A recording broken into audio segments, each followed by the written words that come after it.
Welcome to Beg to Differ, the Bulwark's weekly roundtable discussion featuring civil conversation across the political spectrum, from center left to center right. I'm Mona Charan of the Ethics and Public Policy Center, and I'm joined by our regulars, Bill Galston of the Brookings Institution and the Wall Street Journal, and Damon Linker of The Week. Linda Chavez is off this week, but we are fortunate to have Jonathan V. Last, editor of thebulwark.com, joining us in her place. And we are delighted to welcome as our guest this week, George F. Will, columnist, author, and crazed football fan. Did I get that right, George? No. I think football's a mistake. It combines the two worst features of American life, which is violence punctuated by committee meetings called huddles. Right. And people watch for 3 hours and there's something like 15 minutes of actual action. There's never that many. Seriously. It's more like 7 minutes. Okay. Well, thank you so much for joining us. We are here for the last pre-election podcast. 75 million Americans have already voted, which is about a third of registered voters and also represents 56% of the 2016 vote. And I thought we could pull back the lens a little bit and discuss from this distance, now that it's nearly over, what this election has been about. Because ideally, if you have an unpopular incumbent, you try to make the election not a referendum on yourself, but a choice. Jonathan Last, why wasn't the president able to make this about Joe Biden? This is such a weird election thematically, because it's the first election I can think about which is a change election that's actually about restoration. Normally, the idea of restoration doesn't go over very well with the electorate. But in this case, what happened is we had a candidate who promised to burn everything down, and some small non-plurality of the country voted for that. And the ensuing 4 years, he kept his promise. He has burnt everything down, and now the country does not like it. And Joe Biden's entire candidacy has explicitly been about restoration. And he said it over and over and over. I'm going to go back to the way things were 4 years ago, where, things were better and Americans were nicer to each other. And it was a very unorthodox campaign pitch. This is one of the reasons why I think a lot of professionals in the Democratic primary did not believe that he could be the nominee. They thought that it have to be forward-looking, not backward-looking. He needed to have some new agenda. But I, as somebody who was very bullish on Biden's chances the entire time, happened to agree with him. I thought it was a very smart play and probably the right play for the electorate in this moment. And I think that's where we are. George, do you agree with that? And do you think that part of the reason Trump wasn't able to change the subject is because he can never change the subject off of himself?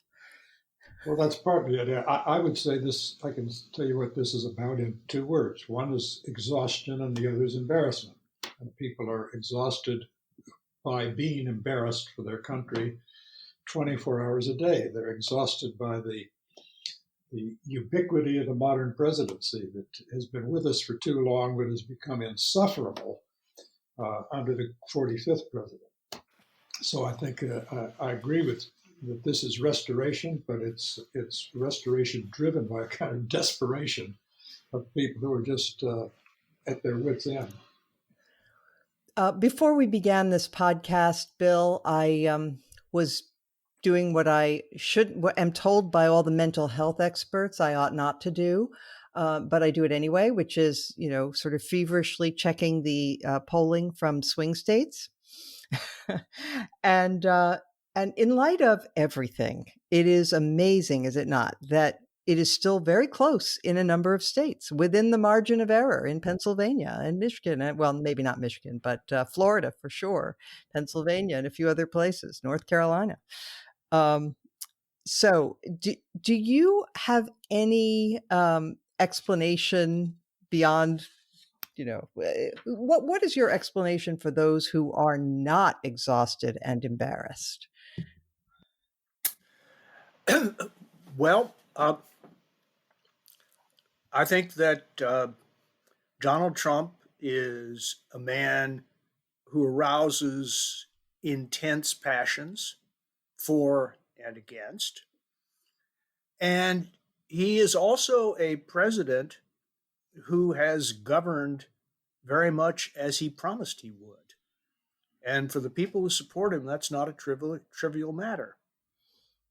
Certainly, the social conservatives are satisfied with his handling of judicial appointments, and his embrace of movements that other Republican presidents have kept their distance from to some extent. I was surprised to learn that no sitting Republican president had actually addressed major right to life meetings in person, not even Ronald Reagan. And the economic conservatives are satisfied with the tax cuts and deregulation. Economic populists believe that he has kept his promises on issues of trade and immigration and an America First foreign policy. And they note with interest that he hasn't started any new wars. So the people who were for him 4 years ago, by and large, are still for him, because although the president has not fulfilled his promise to be more presidential once he stopped campaigning and was sworn in, on every other front he's delivered pretty much as promised, and the people who wanted what he was promising are not dissatisfied. Damon, I find the argument that you sometimes frequently hear among Trump defenders, that he is the authentic voice of the working class, and that if you criticize Trump, you are somehow disrespecting people who didn't attend college or who work with their hands.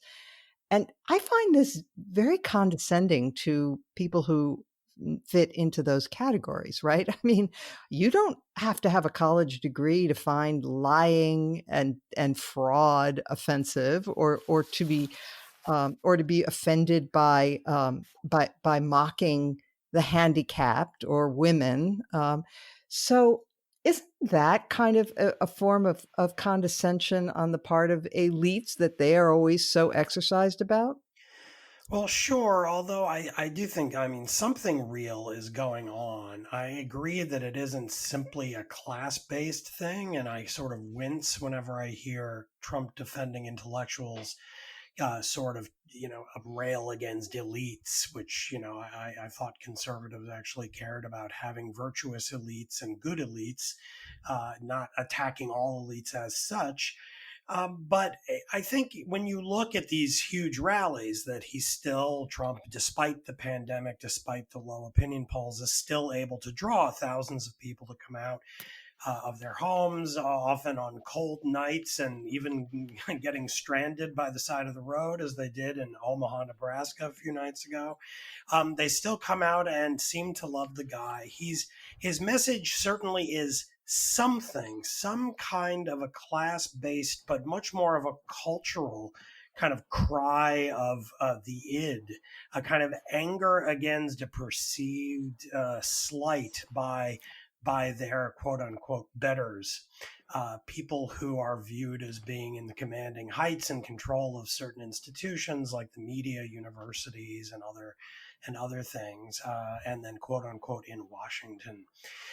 So I agree that it's simply a kind of economic thing that like all working class people love Trump, but a certain kind of both working class and middle class, middle of the country, maybe Midwesterners, non-urban, non-inner ring suburb Americans find something resonating with his rude, obnoxious, ignorant diatribes, and it's something real that we're going to have to keep contending with after he's gone, because there are going to be Republicans trying to tap into that.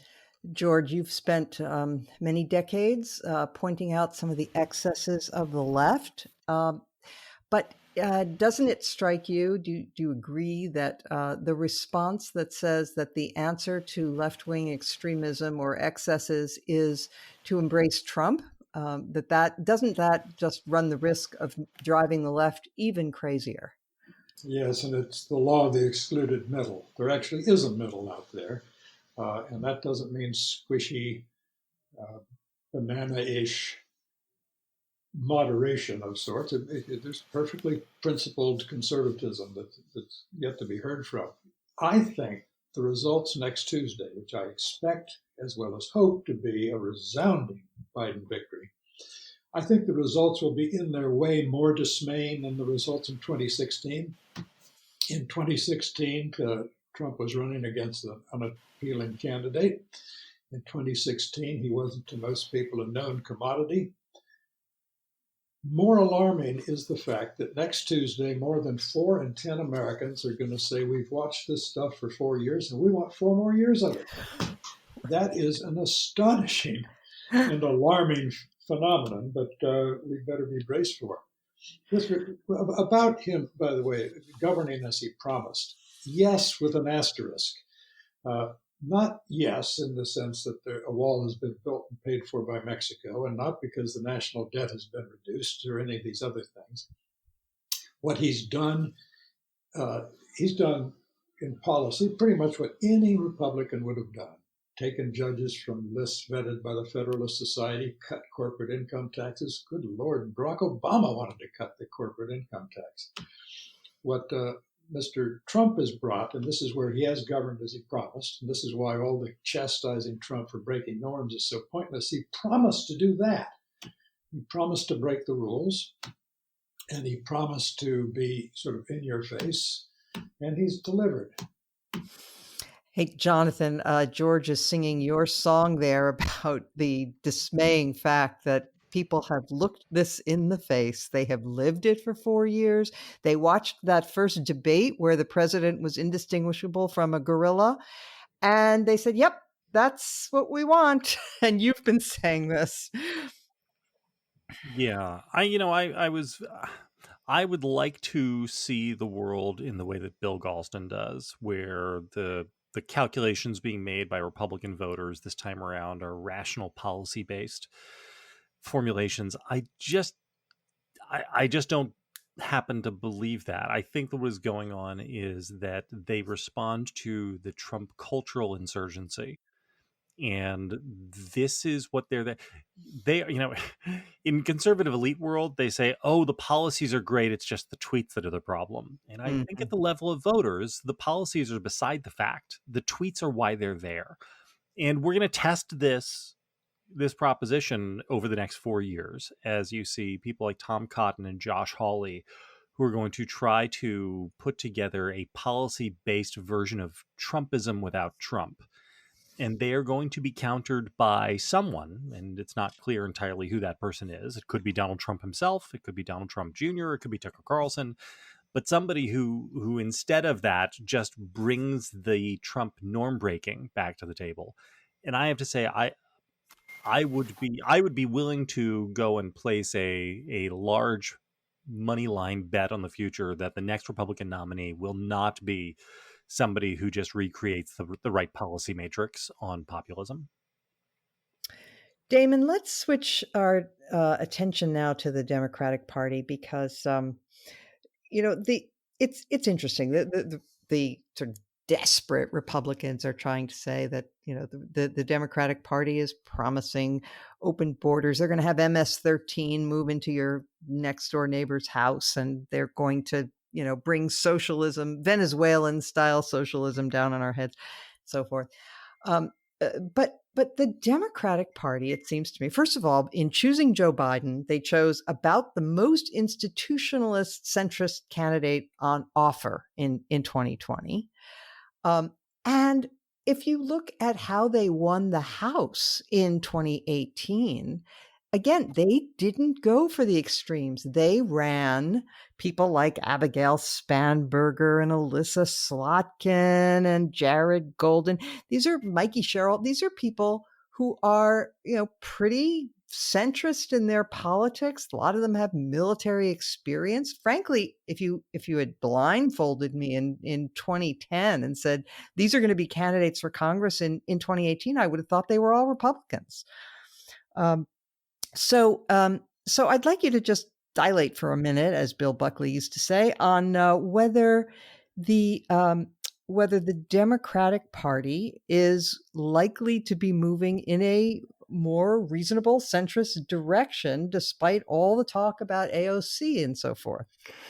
Well, part of this is going to depend on how well Biden does next week. If he wins, and he wins big, decisively, maybe flipping some states from red to blue or purple to blue, if he brings in solidly Arizona, for instance, if Georgia flips, let alone if Texas does, if those kinds of things happen, then he will have a window to try to actually govern sort of like a national, like a kind of national consensus politician would in a parliamentary system, where he's essentially saying, we, the Democrats, are now the center and left party, with the Trump party having become the rump party, lop off the T. And we're the kind of center of the country. And he'll have some time to try to accomplish that. I think Bill on some previous shows has talked about some of the hopes of the Biden people to try to govern like that right out of the gate, leading with some policies on things like, of course, responding to the pandemic, but also things like infrastructure and certain institutional initiatives that could pick up some support from more moderate Republicans. So if that happens, then we're off, and that is what we will see with AOC and the left part of the party sort of pushed to the back bench and just observing. But that will only be a window for a limited amount of time, and it will depend to some extent on whether Biden can get some Republicans to come across the aisle to work with him. Especially if the Republicans keep control of the Senate, but even if they're in a narrow minority, if McConnell's still in charge and he says, no way, we have to make this guy be a failure so that we can then win the decisive next victory, which has been the cycle we've been in now for a long time, then that won't last long. And as Biden looks weaker, the left is going to be out for blood, and there's going to be a big fight. And we don't know how that fight is going to play out. I do think that a party in which AOC and the left is really the face of the party is not going to be able to hold the presidency in this country. So I think we have a lot of very interesting questions ahead of us. Bill, in addition to the reign of Hugo Chavez that the Republicans say they're trying to protect us from, they also say basically their other tactic here is let's not count the votes. They're trying to limit the number of places you can drop a ballot off in the state of Texas. They are in court all over the country trying to challenge mail-in ballots. Do you foresee a huge legal battle after Tuesday? As I think you know, Mona, I've been worrying about this for a long time. And we could see the 2000 election on steroids if we're unlucky. That said, the courts have resolved many, though not all, of the rules disputes in advance of the election, which I think is good news. Another piece of good news is that it's entirely possible, I'm not sure what odds to put on it, that we will know the outcome of the presidential election at the normal time. Because a number of swing states start counting ballots, start processing mail-in ballots early, Florida reported very early in 2016, and nothing much has changed since. There's a greater volume of mail in ballots, of course, but still, most people are predicting that we'll know the outcome in Florida before midnight. And if Joe Biden wins Florida, he's the next president of the United States, and the rest is noise. Uh, Can I interrupt for one quick second to clarify something, Bill? yes, You mentioned processing votes. Is it correct to say that when a state processes ballots, what they do is they check the envelope for the signatures, they open it, they smooth it out, they get it ready to be counted, right? That's what's meant by processing. that's exactly right. I'm sorry I didn't make that clear, but what you just correctly called processing is the most time-consuming part Right. of counting mail-in ballots. Once they're ready to be sent through the machine, that's the fast part. Now, Hmm. the volume is astonishing this year, and there's no question about the fact that we're going to smash through all previous records. I think we're going to smash through records on just about everything, not just mail-in ballots, but votes as a whole. Uh, I'm now seeing estimates north of 160 million, up from Wow. 138 in 2016. And as you mentioned at the top of the show, the share of votes already cast as a percentage of the total 2016 vote is astonishingly high. By the end of this week, more early votes will have been recorded in the state of Texas than were cast in the state of Texas uh, in the 2016 election. That's even that's well in advance of election day. So this is big, uh, and uh, and so the opportunity for a disastrous conflict is there. So is the opportunity for a surprise on the upside with a reasonably clean and decisive count, perhaps even on election night. Uh, I I have heard that the secretaries of state of the blue wall states, Pennsylvania, Michigan, and Wisconsin, uh, were jointly predicting that their count will be finished by Friday after Election Day. So the danger, it seems to me, is that the president will continue his effort to delegitimize mail in ballots as a class and persuade a lot of people that the results, whatever they are not to be trusted for that reason. Yeah, JVL, I think you pointed out in one of your newsletters that something like 80% or maybe more of voters on both sides think that their candidate is going to win. Um, that it's going to be somebody's going to be very surprised when this is over. But It's quite dangerous, isn't it? yeah, To have 80% of both sides saying that they believe they're going to win, and then on one side having the sitting president of the United States, the commander in chief, uh, being very coy about whether or not he will commit to a peaceful transfer of power, saying that the election is being rigged and is fraudulent, and all of these ballots need to be thrown out. It's just very dangerous territory. right. And if we are lucky, goodness knows we have not been lucky in a long time. If we are lucky, then we will know quickly. I would just point out to people who are want to put together a cheat sheet. The the one thing to look at early, and this is not my own. I'm stealing from the great Dave Wasserman of Cook. He says to watch Sumter County in Florida. Sumter County will have by 7 o'clock in the evening on election night. Sumter County will report about 80,000 votes that they got from early voters. That is a heavily Trump county, but pretty representative. If Trump is winning any less than 65% of those votes, the early votes there, it means that he is in very, very deep trouble, both statewide in Florida and then by extension for everything. So it is possible if it is a blowout. And because, again, this is something to keep in mind for people. Joe Biden is going to get more votes for president than any person to ever run for the job. Which is really something. And the very idea that we could be up in the air about whether or not the guy who is going to, by a wide margin, get more votes than anyone else ever winds up being elected president of the United States is itself, again, it's just a very dangerous thing. I don't mean to relitigate the idea of the Electoral College, but when you put this big stew together, it's one of the factors that I think leads us towards the possibility of having real fights about legitimacy and just dangerous circumstances.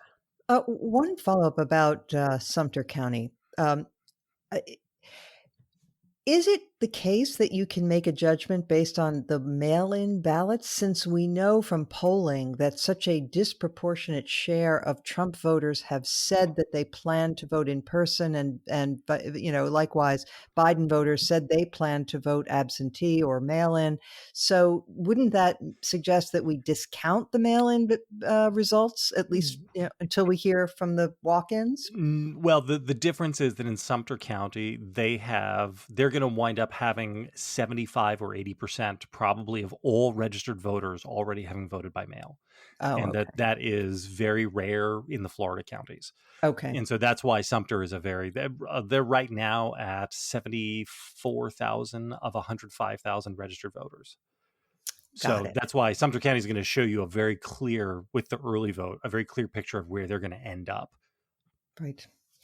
Okay, one of the things that will really come to a head after the election, I'm not going to say after Tuesday because it isn't absolutely certain that we will know on Tuesday night, but after the election, however many days it takes to count the votes is over, there's going to have to be a reevaluation of where the Republican Party is and what it stands for. I think most of us, all of us, I imagine, agree that we need a strong center-right party in this country. But George, why don't you take a stab at this? How do you see the coming argument playing out? Well, on the one side, there are those who will say that the Trump message is fine, they need a better messenger. That's what losing political movements usually say. And in that case, they will try to have the thinking person's Trumpism, which is an interesting oxymoron. And they will double down on things like Josh Hawley's advocacy of industrial policy and Marco Rubio's pretty much the same thing, common good capitalism, in which case they won't present a very clear contrast with the Democrats. The Democrats will do it better. And although it's almost impossible to destroy an American party, the Whigs managed to disappear, and I suppose the Republicans could get into similar parlous condition. Or they could say, the Republican Party did rather well from 1856 into the 21st century by saying we're here to conserve the principles of the American founding, which is to say natural rights, limited government, and energetic but reasonable judiciary and all the rest, and offer the country an alternative to the Democrats. Now, looking on the bright side, as I am disinclined to do, I do not expect the Democrats to go crazy, which will partly tell us where the Republicans go. That is, Joe Biden knows that he was opposed by all the people to his left, that he beat them more handily than Hillary Clinton beat Bernie Sanders. And if Biden doesn't remember this, Jill Biden will remind him of it. And so Biden knows that he got there on his own, really. And therefore, I do not expect him to go nuts. If they do allow the progressive wing to take over, there's a cautionary tale. Let me describe it very briefly. 1964, I cast my first presidential vote for my man, Barry Goldwater, who carried 6 states. And the Democrats produced such a landslide that they had, when the Congress convened in 1965, there were 295 Democrats in the House and 68 Democratic senators. So for 2 years, they could do pretty much what they wanted. And they lunged far ahead of public opinion, absorbed a terrific drubbing in 1966, and Republicans won 4 of the next 5 presidential elections. So parties can be down and out, and I vividly remember after the 64 elections, people saying, well, the Republican Party's doomed, et cetera, et cetera. No, the Republican Party won the last third of the 20th century. So if the Democrats go crazy, that'll tell you where the Republicans are going. Okay, let me probe that a little bit more, though, because some of the sources of later Republican success, some of the seeds of that were already present in the Goldwater campaign. And Correct. what the Republicans were able to do was to put it in a better package with Ronald Reagan and to update it a bit. But, and of course, there was a certain backlash against the excesses of the Democratic Party, as you say. But are there any seeds that you see in the current Republican Party that can flower later in any sort of positive way? Well, they don't grow Ronald Reagans on trees.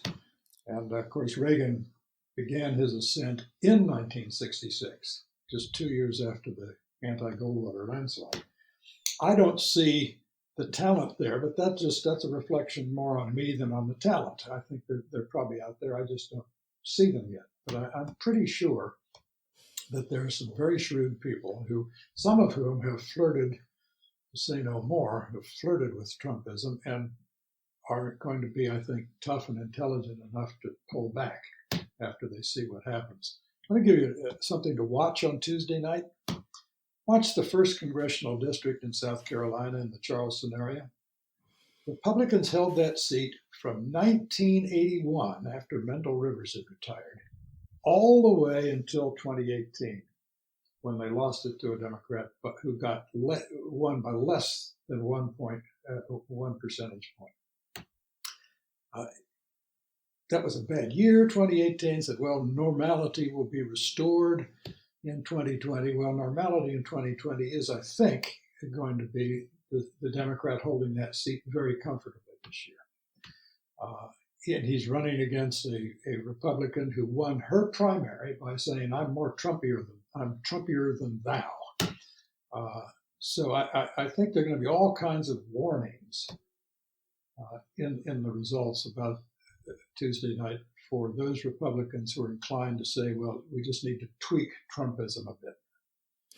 Damon, Trumpier than thou could be the new motto of the Republican Party. For the first time since the party's founding in 1856, they did not produce a party platform in 2020. They simply said, whatever Donald Trump says, that's what we're for. How do you see this coming? People keep talking about there's going to be a great battle for the soul of the Republican Party. And believe me, I want there to be a vibrant conservative party in the country. But I don't know. I mean, you look at the popularity of Q candidates and Trumpism, and you don't see, I don't know, do you see green shoots somewhere? No, not really. I mean, I'm not a Republican, so I'm definitely not going to give you the most encouraging line here. My position is that the kind of decent conservatism that the people in this podcast espouse and that I once did when I considered myself a conservative, probably I'm pretty convinced by this point there's not a huge constituency for that in the electorate. I think that it floats around out there. I think this year a lot of these people, if not all of them, are moving to Biden. They could float back and attach themselves to a more decent Republican if one manages to get the nomination, but that really is the key. How do you get the nomination? And I've said on this podcast before, this goes back way before Trump, all the way to, I think, Sarah Palin and a large chunk of Republican voters saying, aha, I didn't realize it, but I like that. And then you had a huge a clown car, a crazy scrum show in the 2012 GOP primaries, where a bunch of people who I, at the time, considered to be utterly unsuited to be president were competing with each other for several months to be the Palin of that cycle. And it turned out none of them caught enough fire, and you ended up with Romney as the default, and he went down. Now that they've had their Trump, I just, I think the main thing, as some others have said in this very episode, very briefly, I think that the main lines of debate are going to be between, is this a policy thing? So we have to kind of shift in a protectionist direction, anti-immigration, that kind of a direction on policy, and it doesn't really matter the stylistic presentation of it, or is it largely going to be about the Trumpiness of it, the rude, obnoxious, triggering the libs style of Trump, maybe even more effectively than Trump? I wrote a column a year ago predicting that Tucker Carlson could be the nominee in 2024 if he wants it. It might not be him, as others said. Maybe it'll be Don Jr. who does it. He certainly is trying. When he speaks, you see him kind of practicing his growl. He speaks really fast and angry, loud. And a bunch of people are going to try that. I don't see Josh Hawley or Tom Cotton succeeding on that because neither of them have any real personality or charisma at all. But those, I think, are the main fault lines, and really none of them are a new Romney or a new, Rubio will try to blend, the kind of old style, more traditional conservatism with some, Trumpy populist notes, but I don't know if he has what it would take to pull that together either. So yeah, that's my rather dour outlook on the question. JVL, considering what you've said and written about the base, what happens if the Republican Party does crash and burn? I mean, it seems impossible to imagine that a conservative Reaganite party would take its place, because it would have to earn support from the people who like Trump and Palin and Tucker Carlson and Rush Limbaugh and all of that crew, right? Yeah, and there are a bunch of things to consider. The first of which is, again, some very large percentage of these Republicans are not going to recognize that they were defeated. They will insist that the election was stolen and it was rigged and it was the absentee ballots, or that was the Mexican immigrants, et cetera, et cetera. The next thing is, we are going to have a former president of the United States who does not retire to Yorba Linda. Right. I mean, Donald Trump is going to remain incredibly active. He will be on Twitter every day. He will be calling into all of the shows on Fox and ranting and raving. He, for all we know, will continue holding rallies. Right. This is uncharted territory. We have not seen that in 100 years, maybe longer. Having an ex-president who seeks to remain a physical and vibrant force within the party on a day-to-day basis. That's totally new. But the other thing I would say in all of this is that I think the future is actually California.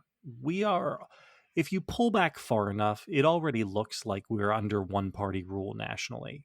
Over the last 30 years, Republicans have won a plurality in the presidential election exactly once. That is a minority party. It's just simply not the majority party. You cannot be like they've been over the 50% mark exactly once in 30 years, even. And that says to me that this is a party which is in terminal decline. And one of the things when you look around to different states that are one-party states, the minority party is not a reasonable, rational party. Once they are divorced from actually having any governing responsibility, they just go insane. This is what happened to the California Republican Party after they hollowed out after Pete Wilson. And I think that's basically what we're heading towards. The Republican Party is going to be a rump party that is dominant in certain regional sections, but that nationally has no political responsibility, and so therefore has no real tethering to policy outcomes. What they can offer to their adherents are psychic payoffs for things they say and poses they strike. And that is a recipe for becoming, again, even more and more of a minority party as things go on. And I don't know. It does not look like California has been particularly well governed, having been a one-party state now for 30 years. And again, maybe we'll get lucky nationally, but I kind of doubt it. We never get lucky. What about God takes care of fools, drunks, in the United States of America? If only. Yeah. Um, well, this is a transition to something else that I wanted to raise with you, JVL, because you wrote this week about the Electoral College, and one of the things that has been projected, if there is a huge Democratic victory, that the Democrats will engage in some norm smashing of their own, that they will eliminate the filibuster, that they will abolish the Electoral College, and that they will pack the Supreme Court. I don't know if we can get to all of those right with our remaining time, but let's talk about the Electoral College for a minute, because if, as you say, JVL, the Republican Party could shrink down and become insignificant on the national stage, then one of the arguments for maintaining the Electoral College seems to have less weight, right? Because you argue that one of the things it does is it keeps things stable by giving advantages to the two major parties. Yeah, I don't envision the Democrats doing any of those things that are on the progressive wish list, which is turning Puerto Rico into a state, abolishing the Electoral College, putting 15 Supreme Court justices, because the simple fact of the matter is that Joe Biden will either have a narrow Senate majority or he will not. Even if he does have a narrow Senate majority, Joe Manchin is not signing off on all of these things.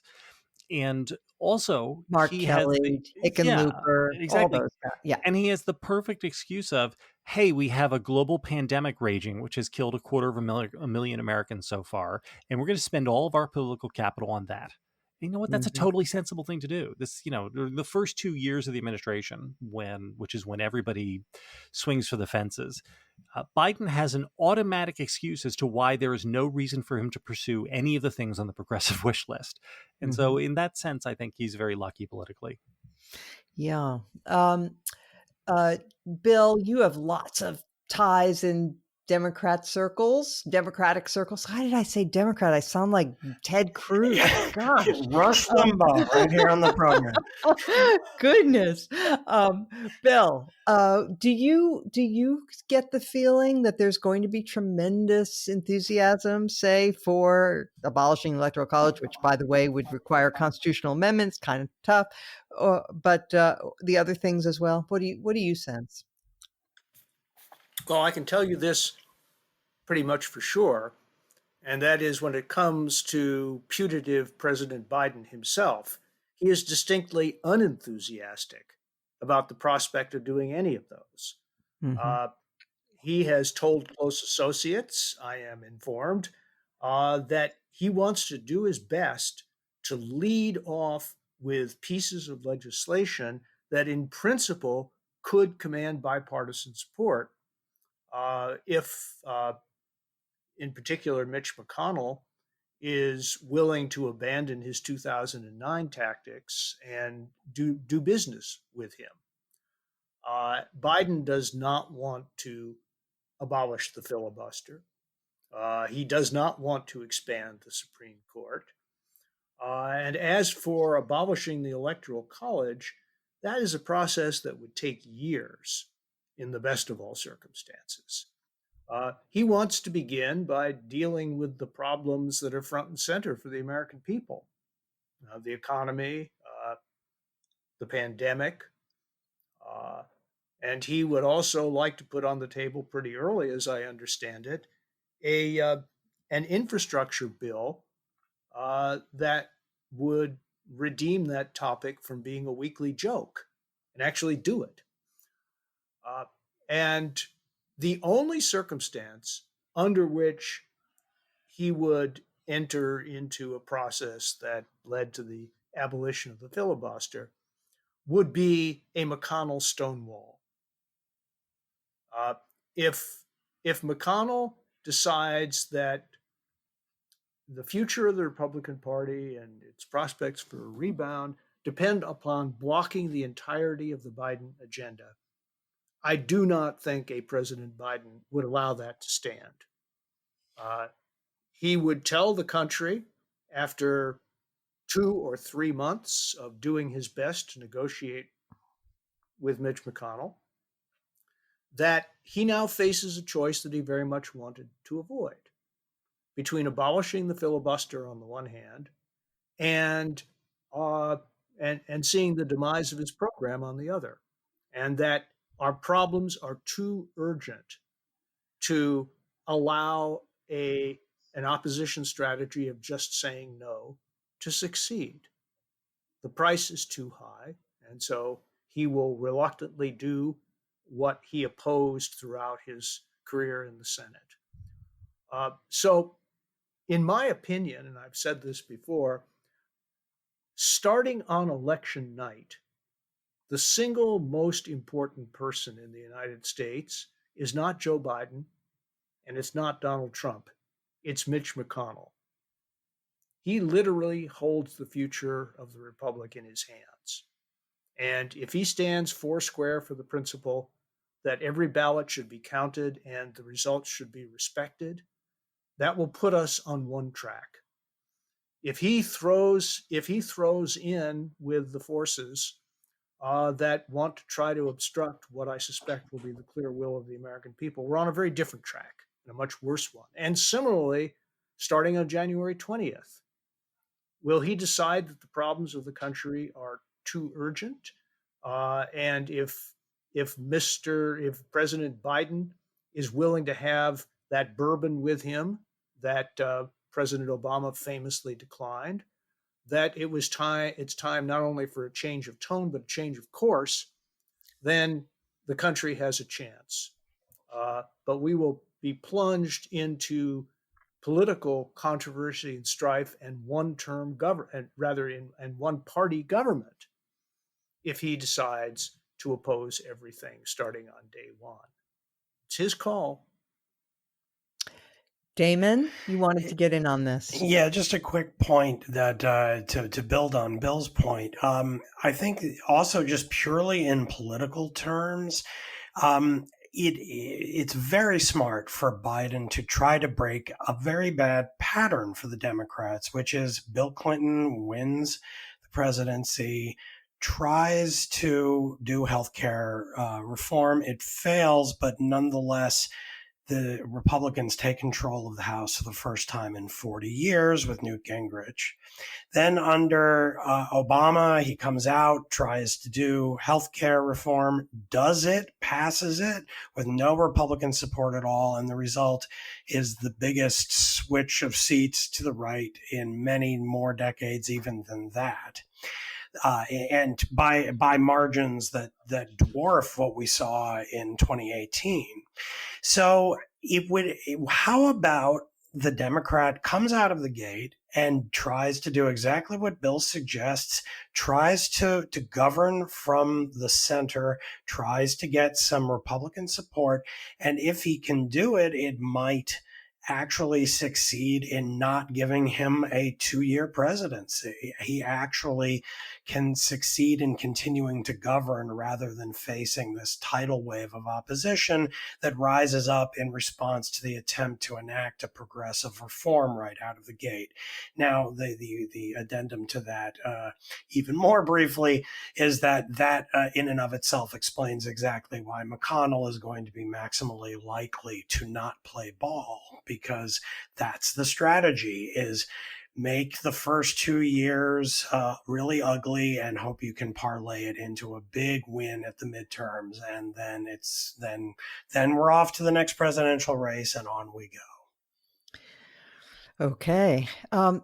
George, some young progressives of my acquaintance are hostile to the filibuster because they believe that it is undemocratic, which of course it is. But conservatives are put on this earth to explain that majoritarianism is not the only kind of legitimacy. So why don't you give a couple minutes on your views on the filibuster and why it should not be eliminated for the sake of good government? Well, the filibuster gives us something more subtle and sophisticated than government by adding machine. If you simply tally the numbers, you try to measure intensity as well as numbers, because that matters in politics. The filibuster should, in a normal political climate, encourage compromise, because it will be an inconvenience to have both the people waging the filibuster and those people having it waged against them. An inconvenience is the mother of compromise, or can be. It's a little bit analogous to a strike in labor relations. It's a test of two sides' pain thresholds, and you try and reach an accommodation.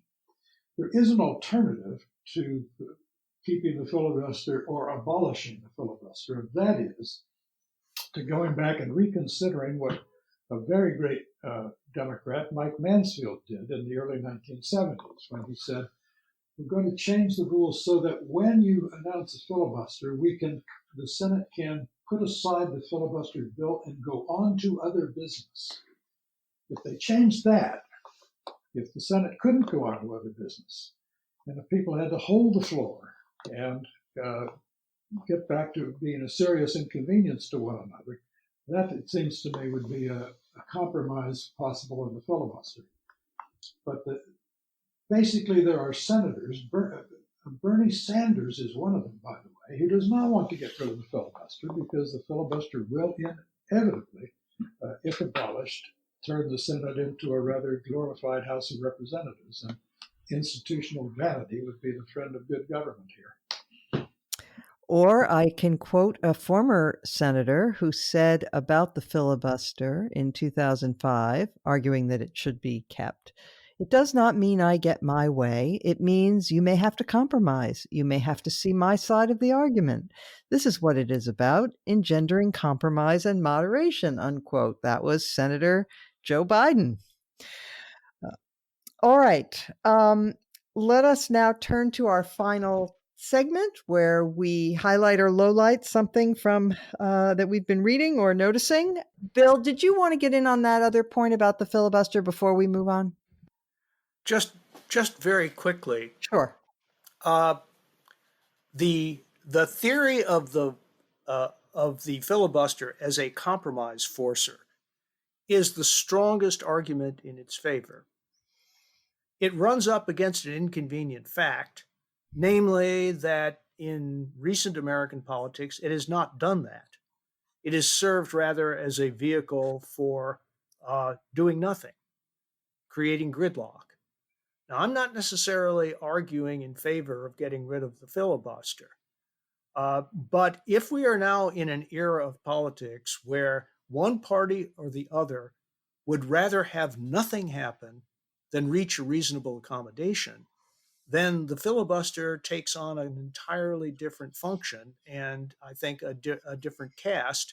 And the defenders of the filibuster will have to come up with a more persuasive reason for retaining it. Fair enough. Though it might be different if, as George suggests, they cannot do other business and they actually have to hold the floor, however long. All right. JVL, your final reflections this week. I have a highlight and lowlight, which I would like to bring up only as a way of tossing them to George for reaction. The first is a highlight, which is brand new news. It happened while we were taping. Tony La Russa was announced as the manager of the Chicago White Sox. And the lowlight was Blake Snell being pulled in the sixth inning of Game 6 of the World Series with a pitch count in the 70s, having thrown thus far a two-hitter. I am desperate to know what George F. Will thinks of both of these things. Well, since I'm 79 and he's a sprightly, 77, I'm not going to criticize his age. Tony La Russa is one of my good friends. He's on my speed dial. When the White Sox announced they were firing their manager, I immediately texted Tony and said, go manage this team because it's young, talented, and therefore doesn't know how to play baseball yet. He began his managing career with Jerry Reinsdorf at the White Sox in the early 80s. He is about one season's worth of wins, maybe 2 seasons, away from becoming the second winningest manager, that is overtaking John McGraw. No one will ever catch Connie Mack because he owned the team and couldn't fire himself. But I'm all in favor of this. Snell, that's one of the great events of 2020. There are few enough of them in 2020. But what happened was Snell was doing a very good Sandy Koufax imitation, cruising through the lineup, and he gave up his third hit, a soft, almost broken bat single, and the Tampa Bay manager pulled him with Mookie Betts, the next batter. Snell had struck out Mookie Betts twice, and Mookie Betts had batted 200 this year, just 200 against left-handers. Tampa did this because they are slaves to their algorithms and to their data and their analytics, which is what baseball people rather grandly call information. And instead of looking at it, watching it, what he saw with his eyes and listening to his gut, they were slaves to technology, as it were. So I think this was a great blow for human beings when it backfired. All right, I'm going to take the moderator's prerogative here and tell a baseball story because George mentioned Sandy Koufax, a great pitcher, actually a great Jewish pitcher. And it reminds me of the story.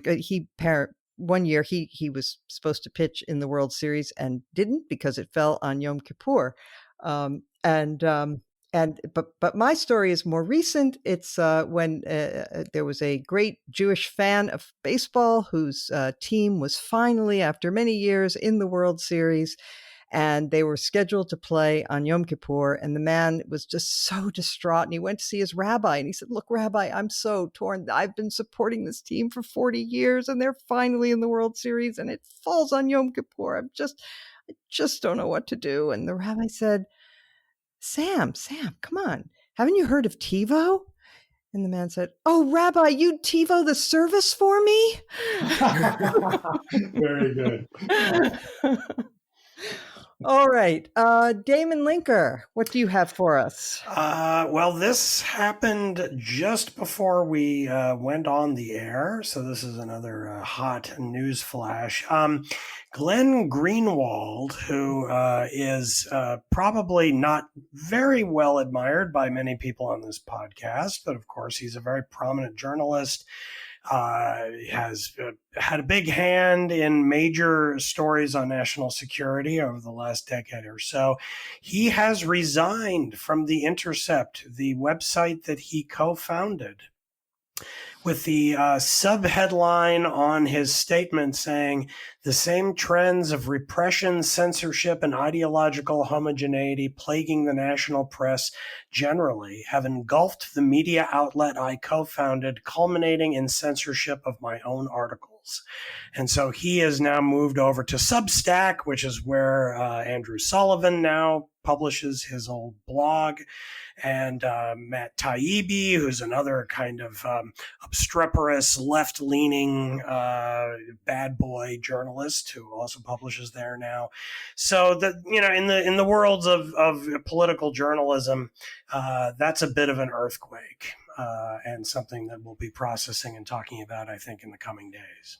Damon, how can you hurt me like this? Why? Did I steal something from you? You're talking about the other notable journalists on Substack, and you do not mention the Bulwark? I'm sorry, I didn't even realize. Is the Bulwark officially published? I didn't even realize this, to be perfectly honest.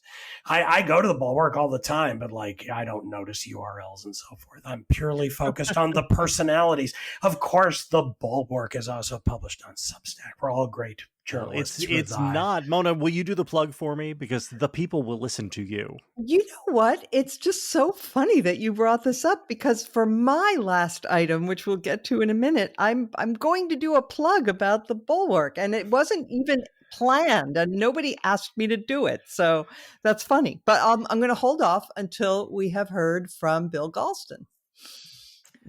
Well, I have a dream.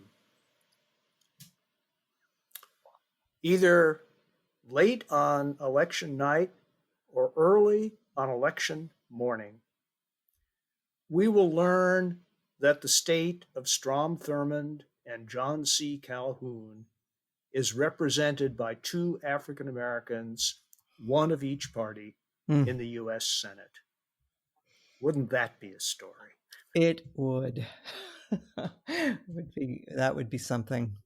Okay, George, did you have a final item? Well, only the fact that I think politics ought to add to the public stock of harmless pleasure. And Mr. Trump did this in Arizona the other day when he was said addressing suburban women, of whom there are a lot in Maricopa County. He said, I've done a lot for you, suburban women. I've opened the state, which of course he has neither power nor any other means of doing, but he said, I've opened the state, thereby enabling your husbands to go back to work. And I think the women picked up their briefcases and tried to smack him with it. And it was a great moment in 2020 politics. Yes. Oh, yes. Also equaled by his threat that people like Cory Booker would be coming to the suburbs, as if that's something to worry about. All right. My item, I was struck by a statement that was issued this week by a group calling itself Scholars and Writers for America. And here's the statement they put their names to. Given his astonishing success in his first term, we believe that Donald Trump is the candidate most likely to foster the promise and prosperity of America. We urge you to support him as we do. And a couple dozen names are attached. And look, some of these people are from places like Hillsdale College and the Claremont Institute and the Hudson Institute, places that were created precisely because the mainstream academic and literary institutions at the time that they were founded were kind of hostile to conservative voices. And that is why they felt that they needed to form other organizations. And that is part of the American spirit. You know, you don't just curse the Ford Foundation or the New Yorker, you form your own institutions. And that brings me to the Bulwark. In the age of Trump, there has already been, and there will be more, of a sorting among writers and thinkers. And a number of people were no longer comfortable at the publications and the think tanks that they were associated with and founded new institutions. And the Bulwark was among the very first. And it has been a beacon of sanity and cogent analysis for almost 2 years now. And I want to just say, as I mentioned earlier when this came up with JBL, that sometimes, we're asked to do pitches for membership and no one asked me to do this. This is completely sui sponte. But I just wanted to note my gratitude to Sarah Longwell, Bill Crystal, Charlie Sykes, Jonathan Last, my own son, Benjamin Parker, and the others who helped create this oasis. And it is not going away after the election. Some people have written to me and asked, neither is this podcast. We have a continuing mission to present good faith arguments and civil dialogue, and we hope that you will continue to be there with us. And so we thank you. JBL, did you want to add anything? Well, if people would like to donate and join Bulwark Plus, which is what is on Substack, I couldn't tell if Damon was trolling me by telling me that it was published, because the Bulwark is not published on Substack. The Bulwark is its own website, thebulwark.com. However, we have a new product called Bulwark Plus, which is not actually that new. It's now like 6 weeks old, Damon. Well, and I am behind the curve, but now I feel less bad. A little bit. So I would really, if you love Beg to Differ, please come to Bulwark Plus and join and subscribe with us. It's really great. You get a couple other secret niche podcasts that we hide away only for people who donate to Bulwark Plus, as well as both my newsletter and Charlie Sykes' morning newsletter every day. Which are not to be missed. And also we do these evening get-togethers after debates, and we will be getting together on election night. So if people we're doing one tonight, actually. Thursday night, we're doing one with David but this Byler. won't come out till tomorrow, sorry. So that's... Oh, too bad. You missed it. It was an amazing show. It was great. All right. Well, thanks to George. Thanks to JVL. Thank my normal colleagues. And everybody take a deep breath. Don't do what I do and constantly check polling data. Just relax, pour yourself a drink, and we'll be back here next week like every week.